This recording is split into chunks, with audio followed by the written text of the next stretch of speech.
யார் பிள்ளைக்கு யார் அப்பா அப்படிங்கிறதான் இப்போ அடுத்த பெரிய ஒரு பிரச்சனையாக இருக்க போகுது. ஏன் அப்படின்னா தெள்ள தெளிவாக நமக்கே தெரியும் சூர்யா ஹீரோ. ஸோ சூர்யாவுக்கு சூர்யாவோட குழந்தை தான் இது அப்படின்னு காமிக்க போகிறது இல்லை. ப்ளஸ் ஐஸ்வர்யா கேட்ட ஒரு லாஜிக்கலான கொஸ்டின் இருக்குது. அதாவது என்னென்னா, ஒரு 5 நாளைக்கு முன்னாடி அது உங்கள் பிள்ளைன்னு சொன்னால் கோவப்பட்ட சூர்யா இப்போ திடீர்னு மாறி இருக்காருன்னா அவருக்கு வேறு ஏதோ ஒரு ஆதாரம் கிடச்சிருக்கு. அது யாரையோ காப்பாற்றுறதுக்கு ட்ரை பண்ணுறாரு.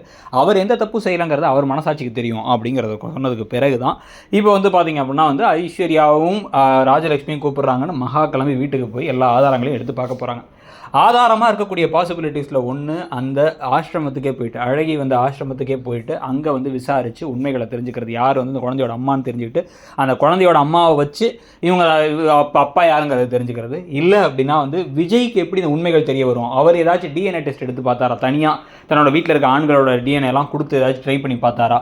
அப்படிங்கிறதுல அந்த ஆதாரமான ரிப்போர்ட் எடுத்து வச்சு மோஸ்ட்லி தெலுங்கு வேர்ஷனில் இருக்க மாதிரி இங்கேயும் சூர்யாவுடைய அப்பா ராகவன், அதாவது ராஜலட்சுமியோட கணவர் தான் அந்த குழந்தைக்கு அப்பா அப்படின்னு ஒரு பெரிய ஷாக்கை தூக்கி போட்டு 5 வருஷத்துக்கு முன்னாடி ஒரு கேவலமான தப்பை பண்ணியிருக்கீங்களே மாமா, அதுக்காக தான் அவர் பழி ஏற்றுக்கிட்டு இருக்காரு, மனசாட்சி இல்லாமல் அவர் எல்லாரும் திட்டிகிட்டு இருக்கீங்க அப்படின்னு எல்லாரும் முன்னாடி போட்டு உடைக்க போகிறாங்களா? இல்லை நம்ம ஏற்கனவே சொன்ன மாதிரி காயத்ரியுடைய ஒரு கணவரான ரகுவரன் அவருடைய குழந்தைன்னு சொல்கிறது மாதிரி கதை வரப்போதா?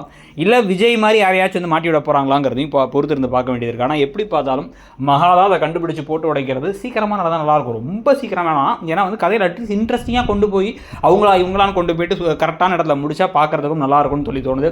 எது எப்படியோ இப்போதைக்கு பார்த்தீங்கன்னா ஆஹா கல்யாணம் சீரியல் அந்த ஹீரோயின்ஸ் கொஞ்சம் தைரியமானதுக்கப்புறம் பார்க்குறது நல்லாயிருக்கு. இதே விஷயத்தை தான் நம்ம மற்ற சீரியலே எதிர்பார்க்குறோம். ஹீரோயின்ஸை மக்காவும் பேக்காவும் காமிக்கிறதுக்கு பதிலாக கொஞ்சமாச்சு தைரியமாக பேசுகிற ஒரு ஆளாக காமிங்க. இந்த பாக்கியலட்சுமி பாக்கியா கூட பரவாயில்ல, பொன்னி கூட பரவாயில்ல, இந்த சிறகடிக்காசை மீனா தான் சுத்தமாக பேச மாட்டாங்கன்னு தோணுது. ஸோ ஓவராலாக கதை எப்படி போகுதுன்னு நினைக்கிறீங்க? இந்த ஆஹா கல்யாணம்ல நீங்கள் எது எதிர்பார்க்குறீங்க பெருசாங்கிறத சொல்லுங்கள். கூடவே உங்களை பொறுத்த வரைக்கும் இது யாருடைய குழந்தையாக இருக்கும்? அழகி யாரோட குழந்தையாக இருக்கும்? எதுக்காக இவ்வளோ தூரம் போராடி பழியெல்லாம் ஏற்றுக்கிட்டு அவமானப்பட்டு அசிங்கப்பட்டு நிற்கிறார் சூர்யா? அவரோட அப்பாவா சித்தப்பாவா யாராக இருக்கும்னு நினைக்கிறீங்க? இல்லை தாத்தாவுக்கு சம்மந்தம் இருக்கும்னு நினைக்கிறீங்களாங்கிறத சொல்லுங்கள். தேங்க்யூ.